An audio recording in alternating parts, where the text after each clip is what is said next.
Balik lagi bersama di channel saya. Pada hari ini saya akan membacakan sebuah cerita horor yang berjudul Suanggi Sang Pemakan Organ Bayi. Dari mana ya? Lupa gue. Nanti ada pasti. Oke, bagi kalian yang belum maksudnya bagi kalian yang baru berkunjung, jangan lupa di subscribe dulu, siapa tahu kalian menyukai ceritanya nanti. Oke, dan bagi kalian yang udah subscribe, saya mengucapkan banyak terima kasih telah subscribe. Oke, pada cerita kali ini part kedua yang berjudul Kilas Balik ya kan. Mungkin awal mula terjadi peristiwa pemakanan itu ya kan, mungkin ritual mungkin ya, mungkin kalau nggak salah. Oke, mari kita langsung mulai ceritanya. Suanggi Sang Pemakan Organ Bayi atau part 2 atau bagian kedua atau Kilas Balik. Bulan purnama bersinar terang di ujung dari salah satu pulau di antara ratusan pulau di Maluku. Di akhir 70-an, debur ombak pecah bersatu dengan pasir putih, disaksikan batu-batu karang di sekitarnya membawa irama keheningan malam yang mencekam. Di sepanjang bibir pantai, ribuan pohon kelapa berdiri tegak. Cahaya purnama membawa mereka bak barisan raksasa hitam yang sedang menunggu dan mengawasi wilayahnya. Tapi ternyata bukan hanya itu. Sosok tubuh di antara deretan pepohonan kelapa tersebut juga terlihat mengawasi sekitarnya, wilayahnya. Tapi bukan hanya mereka, memastikan tak ada siapapun di situ selain dirinya. Jika siang hari hanya ada 1 atau 2 orang yang melewati dari ujung pulau tersebut, itu pun tak setiap hari, apalagi jika malam. Mustahil membayangkan ada di situ. Rumah warga yang terdekat pun berjarak 5 jam perjalanan ke tempatnya berdiri. Tapi sosok tersebut tak mau ambil risiko. Dia tetap mengawasi untuk beberapa lama. Saat dia yakin bahwa situasi benar-benar aman, perlahan dia berjalan ke pantai, melangkah mantap untuk mengisi satu dari sekian ritual yang harus dijalani di pantai. Dia mendongak lama, menatap purnama. Dari mulutnya keluar rapalan mantra dari gurunya. Sedikit demi sedikit, kekuatan besar dalam dirinya yang selama ini kerap tersembunyi menyeruak keluar. Akhirnya menjadi kekuatan hitam yang sepenuhnya menguasai dirinya. Dia meninggalkan seluruh pakaiannya. Tanpa selai benang pun, dia mulai menari. Di bawah terang purnama, gerakan mengikuti di bawah terangnya purnama. Di bawah terang purnama, gerakannya mengikuti irama dan kekuatan tersebut. Bunyi debur ombak di karang semakin keras. Bunyi debur ombak di batu karang semakin keras. Murka, seakan tak sudi keindahan di sekitarnya dicemari oleh satu ritual laknat. Di pantai, sosok tersebut terus menari berjam-jam lamanya. Tak terlihat sedikit pun rasa lelah pada dirinya. Yang ada semakin lama dia semakin energik, bertambah kuat gerakannya, semakin cepat, bahkan kadang melayang tak menyentuh pasir di bawahnya. Saat purnama mulai redup, dia menghentikan ritualnya dan mengawasi sekitarnya. Masih aman, terasa tubuhnya jauh lebih enteng dan lebih kuat. Warna matanya semakin kemerahan.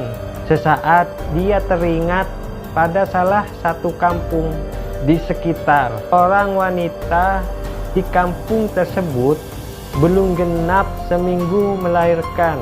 Dia tersenyum. Betapa segarnya, membayangkan betapa segarnya dan nikmatnya sang bayi. Dan dahaga pun mulai terasa. Selesai mengenakan kembali pakaiannya, dia bergerak begitu cepatnya, sehingga lebih tepatnya disebut melayang. Dia sadar harus bergegas, harus sebelum malam berakhir menuju kampung yang dibayangkan. Nina bangkit dengan enggan. Rasa ngantuknya masih sangat terasa. Tetap saja jiwa seorang ibu memaksanya untuk bangun, mengurus bayinya yang menangis. Anehnya, sang bayi menolak saat hendak disusui. Alih-alih menetek, yang ada dia seperti berontak. Nina pun berdiri sambil mengendong sambil bersenandung kecil, berharap sang bayi senang dan berhenti menangis. Tapi lengkingan sang bayi semakin menjadi. Nina melirik ke suaminya dan juga ikut terbangun. "Abang, Koselia, ini anak kenapa?" "Lah ini, Bang, coba kamu lihat. Ini anak kenapa lagi?" Nih, suaminya berjalan ke lemari kecil di pojok kamar mereka. Mangkali masuk angin. Bawa dia kamari biar beta lambor. Dia deng minyak kayu putih. Atau mungkin masuk angin. Bawa dia ke sini biar kebalur dia dengan minyak kayu putih. Pintu kamar terkuak pelan, menampilkan bocah kecil yang mengucak matanya. Bikin ulah di tengah malam begini. Mungkin dia lapar tuh. Nina tersenyum. "Adik sing apa-apa, sekarang bantu mama." Pika belakang ambil kasbi dan parutan. "Sekalian mama mau kas baik. Sengkung adik dong." "Adik gak apa-apa, sekarang bantu ibu." Pergi ke belakang ambil singkong sekalian dengan parutnya. "Ibu mau ngobatin adikmu dulu." Bocah itu menghilang sejenak dan kembali dengan apa yang diminta ibunya. Nina meletakkan bayinya di kasur dan tergopah-gopah memarut sebatang singkong, berjaga-jaga bila minyak kayu putih tidak berdampak. Jika ternyata bukan masuk angin, dia berjingkat ke samping. Suaminya yang telah selesai membalurkan minyak kayu putih ke sekujur tubuh sang bayi. "Abang, beta rasa dia bukan masuk angin, tapi sarapah." "Kak apa? Masa menangis sampai kayak orang ketangisan begitu?" "Atau abang, kurasa dia bukan masuk angin, tapi tampak mungkin masa tangisan seperti orang kesurupan begitu." Suaminya mendengus. Sang bayi masih menangis. Nina membuka baju sang bayi dan menggosok dengan parutan singkong, berharap jika itu tampak maka akan mengurangi sakitnya. Tetap saja tangisan sang bayi semakin kencang. Lengkingannya semakin memilukan, tapi perlahan tangisannya semakin lirih. Dan tak lama kemudian berhenti, sunyi. Bukan hanya teriakannya, tapi sekujur tubuhnya juga diam. Nina mulai panik.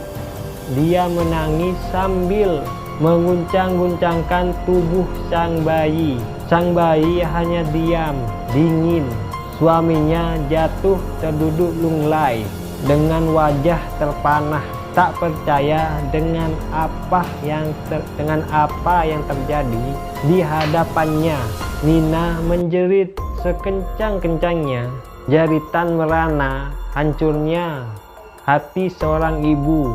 Di luar, sosok tubuh pelan-pelan beringsut pergi dari samping jendela rumah mereka. Tampak wajahnya tersenyum menyeringai. Dahaganya mulai telah terpuaskan, menandakan ritualnya telah sempurna. Sekejap dia menghilang di balik gelapnya rimbun pepohonan. Tak lama, dari suara terdengar lentunan takhim, pertanda subuh hampir tiba. Bersambung. Itulah tadi ceritanya. Bagaimana menurut kalian tuh? Apa kalian suka?